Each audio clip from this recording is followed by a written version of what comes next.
Hello again, everybody. I'm gonna do this video. It's a montage of all the time-lapse we've done over the year remodeling this place, our mobile home here in South Haven, Michigan. And basically an encore. You've seen these before in previous videos, but I'm gonna put them all together. It's about 25 minutes long. And here, this is after we've stripped the trailer completely down to the metal frame. And there used to be like a floor above the frame that was like built with 2x6s and then a plywood, but we integrated the metal with our framing and subfloor, so we lowered the floor 5.5 inches, so we have more clearance with the ceiling, which made a huge difference.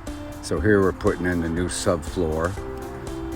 And here, after completing the subfloor, it was safe enough to walk on and to remove the ceiling, which was completely contaminated with rodents and mice and fleas, you name it. And of course, they're the smell that they make. So we had to take down all the insulation, and here we're doing that. Again, we did it after the floor was in because it was too dangerous.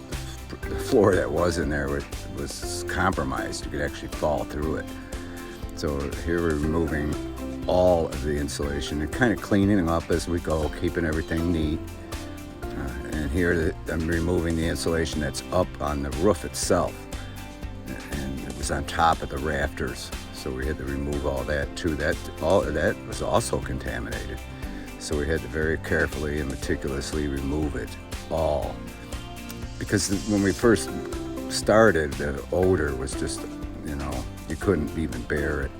So we had to remove everything that was causing the odor, which was mostly the insulation, drywall, and then we bleached all the wood that was remaining, the framework and the 2x4s and ceiling joists and rafters. And here this is still removing some insulation and other things that were up there. So it took quite a while, but we got it done, and that was essential in removing all the odor and contamination. So it's just, even look at that plastic even, and that was up against the roof. And then we did a lot of work outside. We got the windows in, and then we took them all out again so we could wrap the house. And then we relocated some of them. We wanted to make sure that kitchen window was lined up exactly where the sink base is gonna be. Which worked out perfect. So we got all that taken care of first. It wound up being a perfect day too, to be able to hang that house wrap, because it's literally like 9 feet tall, and you can see there's hardly any wind. It just was perfect day to do this. So we got lucky there. Then we cut out the windows and doors, put the windows and doors back in over the house wrap, which was important to keep it airtight. And here we're doing the plumbing wall. Here we're actually doing a lot of the plumbing vent work. All the drains were done under the floor already, and then we wanted to vent every single area where there was a sink, like the vanity, the kitchen sink, the toilet, the shower, everything was vented. It took more PVC to do the vent work than it did to do the drain work underneath the floor. Here's Mary cleaning up meticulously as she did throughout the whole project. And here's the vacuuming, getting not just the floor but the walls from the ceiling down to the floor. So again, that was all very essential, and she did a really good job at it, that's for sure. And here we're removing the siding on the addition. Luckily the weather was allowing us to do this because this was late, pretty much into the fall last year, 2022. We're getting rid of all that siding, which was all, just totally rotten. You could see that the sheathing was also pretty bad shape as well. So we got rid of all that. And it was part, that addition we wanted, the inside part we're working on after we moved in here. But we're just so grateful that all of you watched all this and participated by making comments, positive comments, and things like that. Here we're doing some more of the vent work, plumbing vent. We're bringing it over from the, you can see on the left there under the window, that's the vent for the kitchen sink, and we had to bring it up through to the main stack. We had to go up over that door. So that was pretty complicated, but we got it all done. You can see us putting in the pieces there, up over the door, up over to the main stack, which was behind the toilet on the plumbing wall there. And they were joining it to the stack. We're getting this, there, right there's a laundry, a drain, and supply station. We're getting that all put in place. And here we're doing more of the plumbing work, the venting. That's for the vanity. And then we had to integrate it into that wall, so we kind of framed the wall as we did the pipes, so we didn't have to put so many pieces. But it worked out pretty well, got all the vents in. And you notice how the horizontal part of the vents, the PVC pipe, 2-inch pipe, is above where the sink is, because you don't like it would still vent if there was an overflow. That's why you want to do it that way. So here we have all the venting done, and we're working on some more of the framing of the plumbing wall there, getting that all put in place. It's just a lot of work, and we got it done. Here we're finishing up that wall. It's about 10 feet across. And here doing the walls in the bedroom. These are the closet walls, because there's closets between both bedrooms, one closet for each bedroom. So we had to do 2 walls there, literally. One is already up for the master bedroom. This is the wall for the second bedroom. And then this is the divider wall between the 2 closets. I got that in.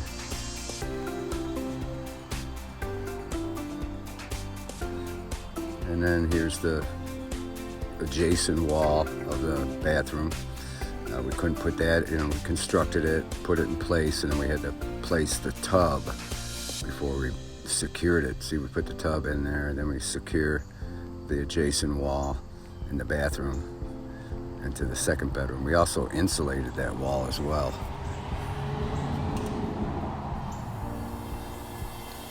And then here we're doing the hallway wall, kind of getting it laid out.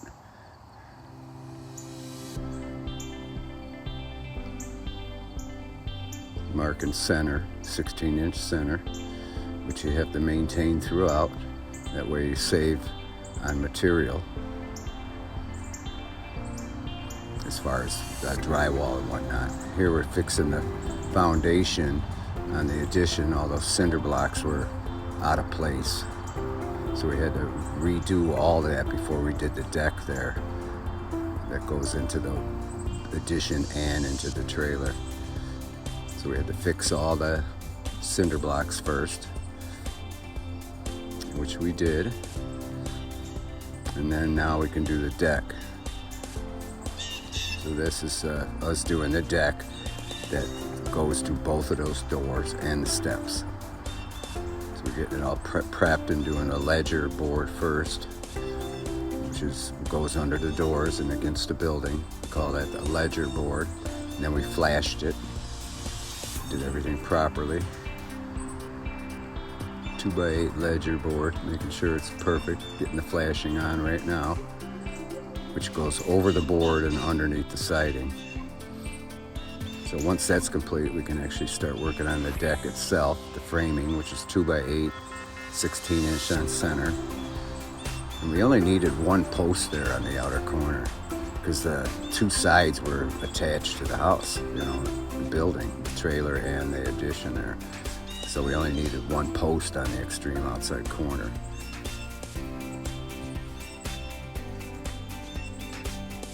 We're getting the joists in, which are all the exact same length. And then the decking's done, and now we're cutting the steps. You gotta make sure the rise and run is the same on every single step. So we got that calculated.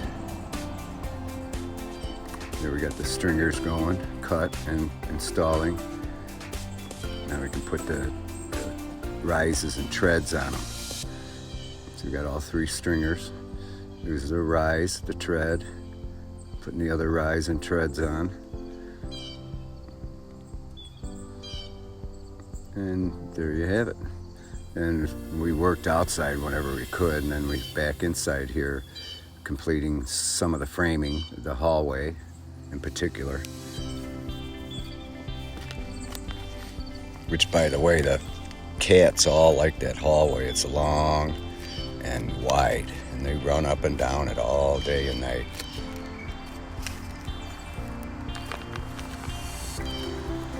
We were doing it again. We couldn't really build this wall on the floor and stand it up. We had to put it up stud by stud.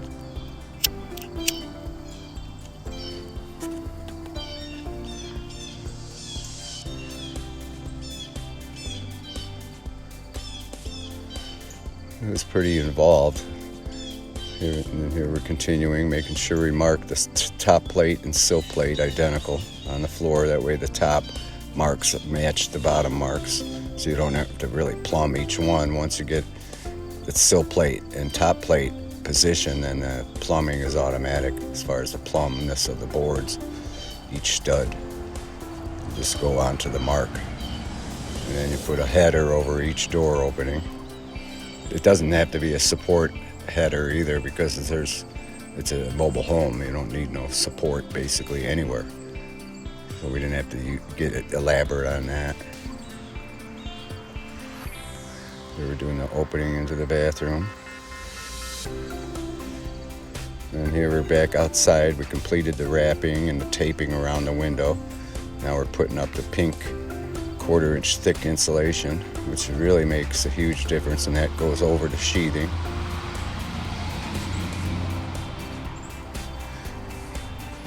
We seem to have a lot of excess traffic going down our road, because there's a tractor show going on down the street. So if you hear that, just bear with it. Here we're getting all the pink up. You have to get the corner of the siding. When you're doing siding, you get the corner up first, outside and inside corners first, then the starter strip. Here we got the outside corner up. We had to make sure the pink was behind it. Oh, and believe me, that made a huge difference taping around those windows. There's no air whatsoever from the outside gets through anywhere, because everything's so well insulated and taped and sealed up. Here we're putting the starter strip on and our first course of siding. So as you can see there, we got the first course up. Then we went the siding up to the top of the first course of pink before we put the next course of pink up. And that's only because in case we didn't finish, we didn't want any of that pink exposed to the elements as far as the wind blowing it off, and because it's not fastened that good, because the siding holds it up. And there we got the first course. We chose to go around pretty much the whole building with the first course. And again, we couldn't start on the front there till the other corner was up. So we got that corner up, starter strip right now, and then the first course of siding. We brought that up to the very top of the first course of pink. Now we're doing the inside corner there, so we can continue with the siding in that area, because you have to be consistent all the way around. You don't want the courses to be misaligned. Of course, there's going to be one area where they're not going to line up. It's almost impossible to go around a complete building and having courses line up. So you want to go around, make sure it's all lined up.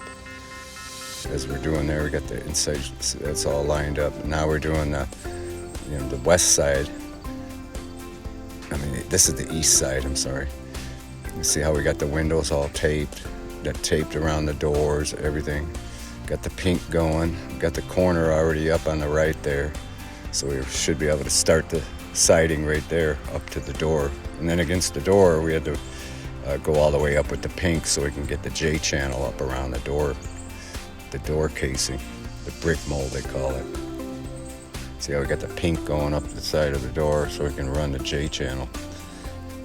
And again, we didn't want to run the pink all the way up to the top because we knew we wouldn't be able to finish. We didn't want it exposed. So we only did the pink as we went, the pink insulation, and covered it up to that point before we ran it further all the way up to the top. So here we are continuing on the other side of the door, getting the pink up. And we're not piecing it either, as you can see, putting up full pieces and cutting out around the windows. So here we're starting the first course on the rest of the east side there.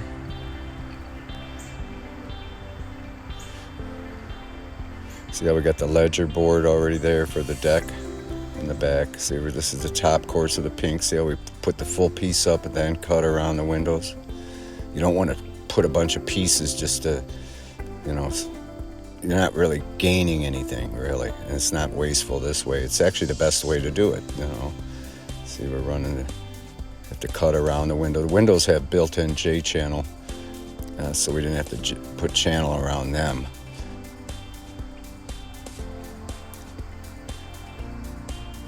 So we're going as far as we can reach before we set up the plank.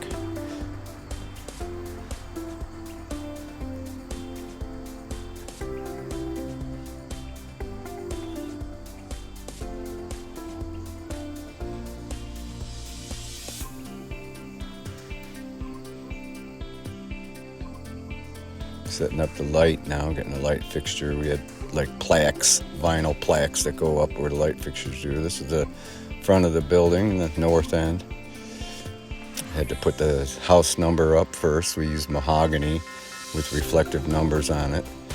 And then we had to put J channel around it and then side around it, which is kind of complicated because of the angles involved there. But it worked out real nice.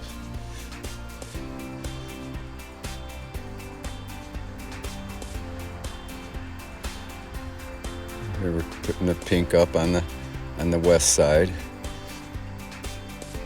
all the way up, because we know we're going to be able to finish the siding up to that point. Again, you don't want to leave that stuff exposed for too long. It's meant to be underneath the siding, almost immediately. You don't want to wrap the whole house and then start siding. We just kind of wrap the house as we went. See, here we're using the plank, finishing all the way up to the top, or up to the pink. Then we finish up the pink all the way up to the fascia. We're able to get it all the way up to the top there, which also we put a J channel up under the fascia after we wrap the fascia with a white aluminum. Here we're finishing off the east side. It's probably the longest stretch on the whole trailer.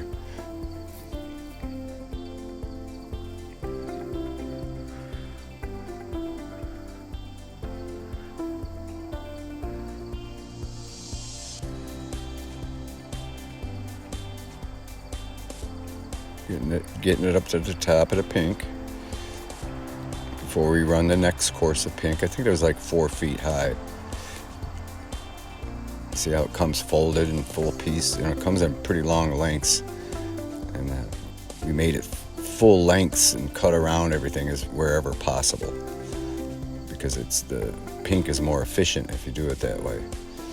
If you start piecing it in everywhere, it's not as efficient. Of course, there's areas where you have to piece as you go, but keep it full as much as possible. Here we're doing the south end of the building, the trailer, which had a little soffit. We had to do that soffit first above the windows, which we did. And then that way we can go up to the soffit. And then we did that gable over that soffit flashing. You can see that 1x aluminum there that actually held the soffit in. And here we're doing the deck, which already had the ledger on it and the flashing, as you can see. We literally did this whole deck, 12x8 deck, in one day. It's real easy because the joists are all the same same length. And we got the ledger board on, then the 2 end boards. Here we're doing the steps. You have to actually measure what the run and tread is going to be. So we did custom steps. And if you look into some of the previous videos, it shows how we did it, how we calculated it. Of course, we used 3 stringers. We call them stringers, made from 2x12s. And then the rise and treads. Here we're going to do the rise with decking boards and the treads with decking boards. They're all pretty much the same, the length and everything, and the width. And the treads on. We screwed everything too. We didn't use a nail gun. We have a framing nail gun, but we chose to screw everything together. It's more solid, but it takes a lot longer. But we still managed to get the steps done in a day. There's 2 steps on this deck. Here we're doing the other steps. They're on the north end of the deck. It takes a lot of cutting and calculating, but once you get it, then you just trace the next 2 stringers. You get the first stringer calculated, and then you do the other 2 by tracing. Here we're cutting the other 2 stringers.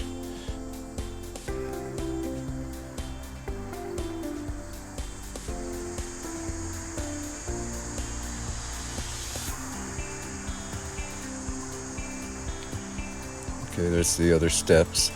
Got the stringers done. These steps, the rise is a little lower. There's like 5.5 inches. And the other steps, the rise is more like 6.5. But you never want to go over 7 inches.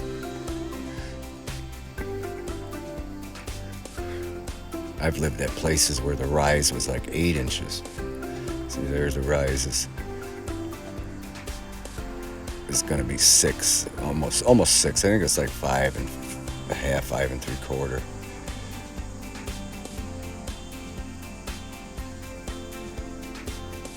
Here we're going to do the rise and treads on them. Make sure they're level and solid. It's pretty easy to mount those stringers. It doesn't take much, in other words. And once you get it all together, it's not going anywhere. You can bring a refrigerator up those steps. Here we're using screw gun, screwing every board, and they are solid. Here back inside, we're hanging the drywall in the ceiling. This is after we insulated, of course. We meticulously insulated that ceiling, believe me. We wanted to make sure this place was well insulated. See how we're using a T board? That really helps. Mary and I did this ourselves. Hung 4x8 sheets up on the ceiling, and then that T-board was essential. And here we're doing down the hallway, the ceiling. Getting that T-board is very essential. Getting the drywall cut. We got to cut out all the lights and everything. There was a lot of lights and whatnot. We're making sure it's tight and secure and screwed in. We put 5 screws in every row. So there's quite a few screws in every single sheet. Here we're still hanging the drywall in the ceiling. Did the whole entire ceiling first. Because if I'm not mistaken, inspector still had to look at the electrical, so we didn't want to cover up too much. So while we were waiting for them, we went ahead and did the ceiling. Here we're going to do ceiling in the bathroom. Or no, this is in the second bedroom. See how we're using that T-board? That thing was so essential. Did most of the holding. It's like a real good trick if you're going to be hanging the ceiling by yourself.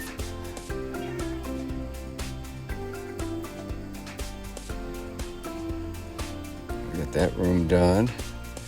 Had to do the closet ceilings too. we're doing in the closet.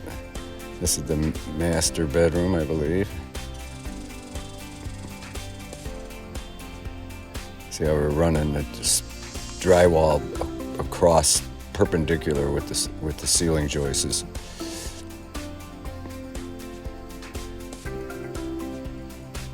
So essential that we call that a cheater. Mr. T, we call it. We use it even on the small pieces. Just holds it tight into place. And here we're showing doing the mill work now after all the drywall was taped and sanded. Now we're doing all the mill work. These are the windows. Every window is identically the same, so we were able to make it like a picture frame and just pop it right in. Sill and everything. So it went pretty well. So we thank you for watching. Love you. It's a big one.